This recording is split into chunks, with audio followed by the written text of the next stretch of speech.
Olá pessoal, meu nome é Lúcia Fagundes, eu sou a detetive da beleza. Bom, eu escrevi um livro e enviei esse livro para a produção do Jô Soares. E aí o Jô Soares me chamou para falar sobre o livro no programa dele.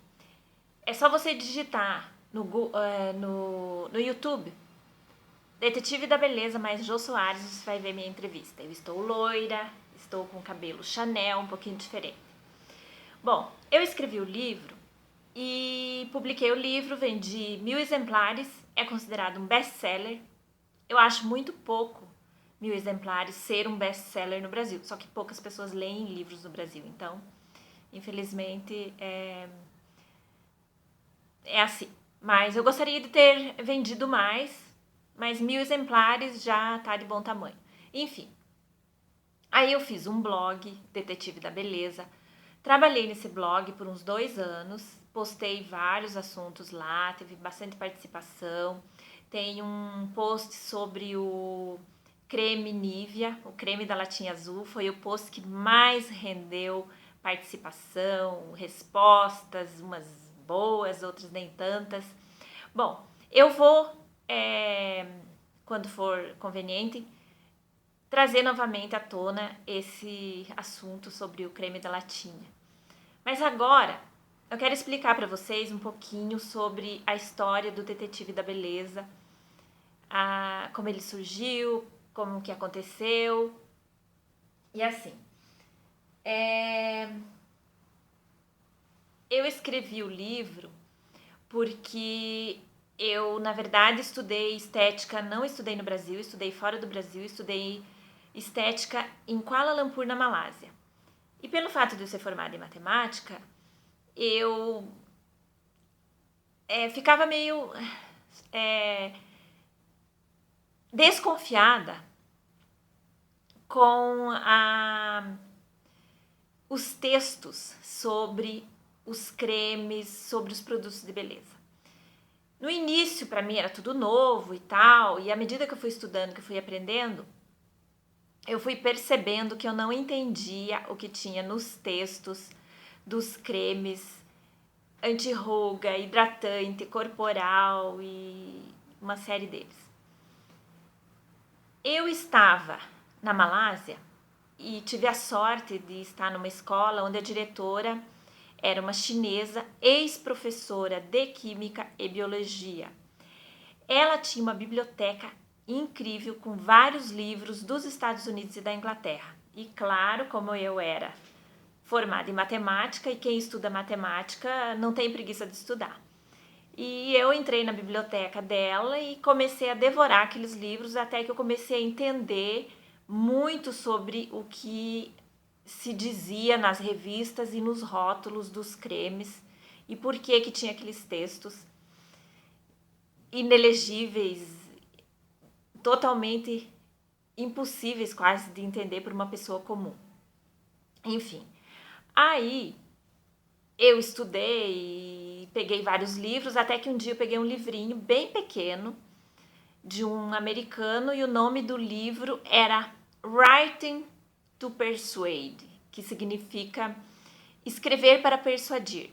E ele veio com um termo que eu quero mostrar aqui para vocês, que se chama,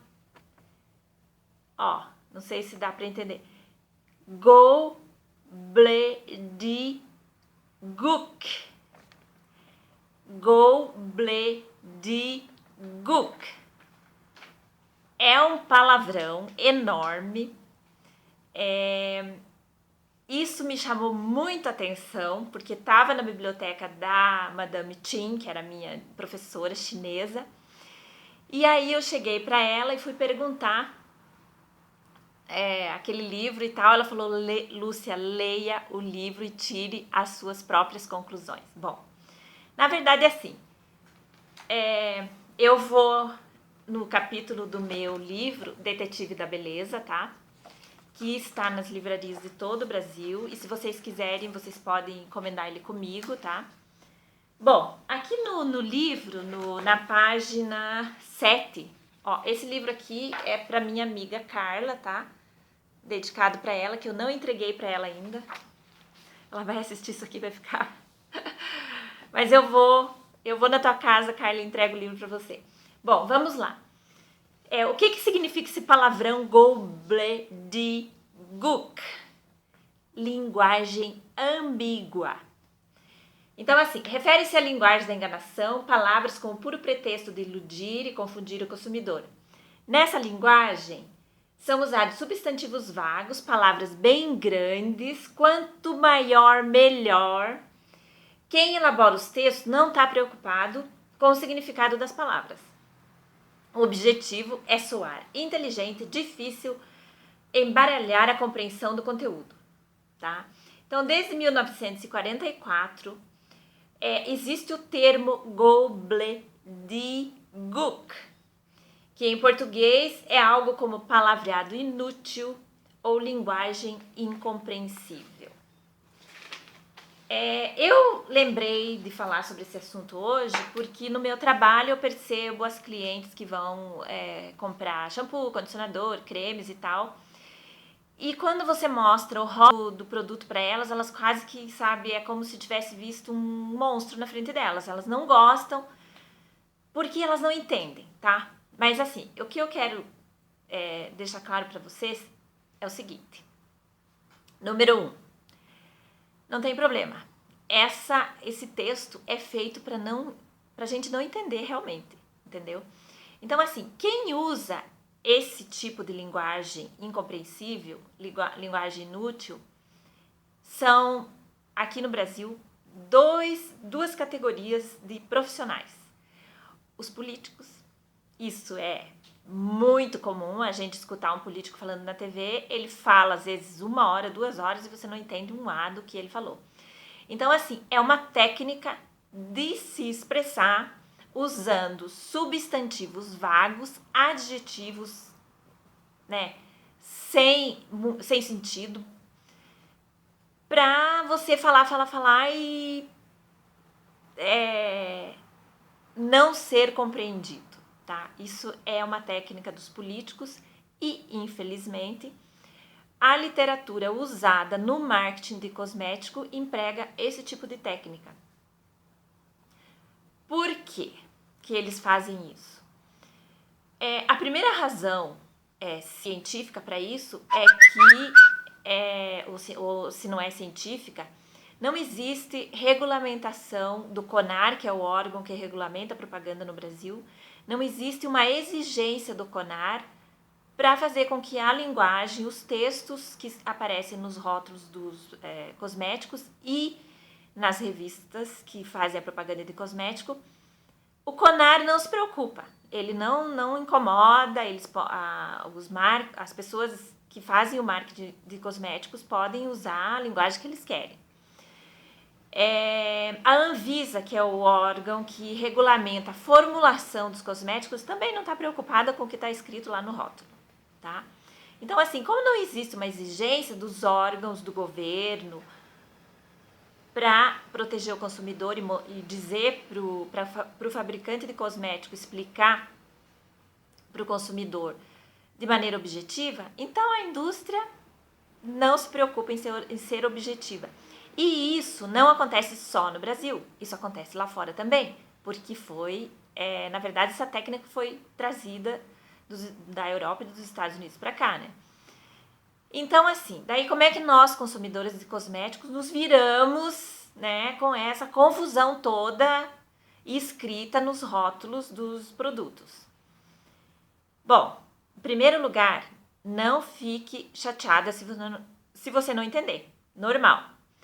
Segundo, um cosmético, o importante para você é que ele resolva o teu problema. Por exemplo, se é um creme para as mãos, que agora é frio e a gente está precisando muito de creme para as mãos, ele tem que hidratar a tua mão, ele tem que deixar ela macia, tirar todo o ressecamento e tal. É isso que você quer. Você não quer saber o que tem no texto ou não, se é uma linguagem rebuscada ou não. Você quer que o produto resolva o seu problema. Não, você não vai encontrar muita explicação no rótulo. Esqueça, tá? Para você saber se o produto é bom, não existe outro jeito a não ser você experimentar. Então, por exemplo, assim, Eu tenho um creme no meu trabalho que é de sebo de carneiro, tá? E tenho outro creme que é da Avon e tem um terceiro creme que é o Nivea, tá? Entre esses 3 produtos, qual que é o melhor? O de sebo de carneiro, gente, pra mim, não funcionou. Por quê? Bom, como eu estudei bastante a formulação, ele tem muita água, tá?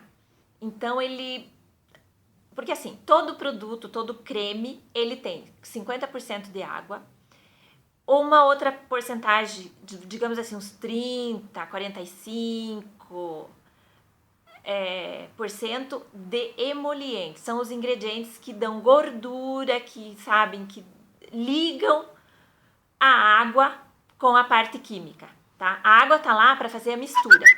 Por isso que a água não tá lá para hidratar, para nada. Ela tá lá para o creme ficar fácil da gente usar. E aí tem conservante, fragrância, tá? Então é água, emoliente, conservante e fragrância. São quatro grupos de produtos que existem numa formulação cosmética. Em praticamente todas, tirando as maquiagens, que daí vai ter talco, as sombras, os pó, né? Tem talco e pigmento, fragrância, conservante também. Então assim, voltando aqui pro creme de mão. No Brasil, em termos de preço e qualidade, o melhor creme de mão que tem no mercado é o creme da Avon, o Luva de Silicone, tá? Ele é excelente, eles acertaram muito bem na formulação, ele tem uma porcentagem de silicone e ele é muito fácil de passar, você passa na mão, ele hidrata e logo em seguida você não sente mais que você tá com o creme, simplesmente que você tá com a sua mão bem úmida, né? Porque a função do creme é devolver a umidade para tua pele, né? O creme Nivea, ele é muito bom para as mãos, só que ele é muito ruim de espalhar na pele, porque a formulação dele tem parafina, é uma formulação muito antiga. A empresa que fabrica a Nivea, ela não reformulou, ela não mudou. Ela mudou, ela jogou outros cremes e tal, em outras embalagens, mas ela mantém o creme da latinha azul até por fidelidade e faz parte da história da empresa. Mas é um excelente creme, tirando que ele é desconfortável de você passar na pele. Enfim, então assim, hoje, como primeiro vídeo no YouTube, a gente falou um pouquinho sobre a história do Detetive da Beleza e sobre o termo gobbledygook, que é um termo usado para descrever esse texto inelegível e incompreensível que a gente vê nas propagandas de cosméticos, tá? É uma técnica, não tem problema se você não entende, mas se você quiser aprender e quiser ser objetividade, estudar, ver como é que funciona a indústria, as formulações, Detetive da Beleza, tá? É o meu livro. É só você ir nas livrarias, manda e-mail que você vai ficar bem informada e não vai parar de usar cosmético, vai usar mais ainda, vai saber o que é melhor e vai entender muito sobre a literatura dos rótulos de produtos cosméticos. É isso. Um beijo enorme para vocês. Mandem e-mail, mandem pergunta, sugiram assuntos que vocês queiram que eu fale aqui. O meu e-mail, se vocês não tiverem aí, deixa só eu passar aqui. É beautyboutique@gmail.com. Mandem um e-mail para mim pedindo o que vocês quiserem que eu fale aqui no canal Detetive da Beleza, que eu vou falar, vou esclarecer. Essa é a função desse canal. Um beijo enorme. E aqui em Curitiba tá um frio. Eu não gosto de frio, mas é isso, gente. Beijo pra vocês. Tchau, tchau.